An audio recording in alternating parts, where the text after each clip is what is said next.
আমি মানে এই বিষয়ে খুব বেশি কিছু বলতে পারবো না, except the fact that we have registered দুটো আমরা কেস করেছি অ্যান্ড দুটো কেসেই তদন্ত হচ্ছে।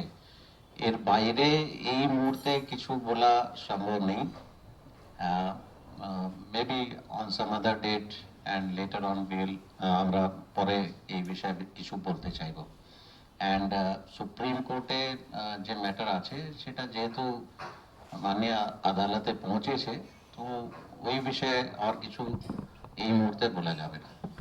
আমি আমি পড়িনি মানে কি লেখা আছে, that is not in my knowledge. And সেই জন্য মানে ওর স্পেসিফিক টার্ম মানে ওয়ার্ডের উপর কোনো কমেন্ট করা উচিত হবে না। বাট যেহেতু বিষয়টা মাননীয় আদালতে পেন্ডিং আছে, ওটা ওর উপর এই মুহূর্তে কমেন্ট করা উচিত হবে না। ইনভেস্টিগেশন ইজ অন, এটাই বলে দিতে পারি। আমি আমি আবার বলছি দ্যাট যেহেতু এটা মাননীয় সুপ্রিম কোর্টে ম্যাটারটা পৌঁছে গেছে, ওখানে পেন্ডিং আছে, তো এইসব ডিটেলস এখানে বলা উচিত হবে না।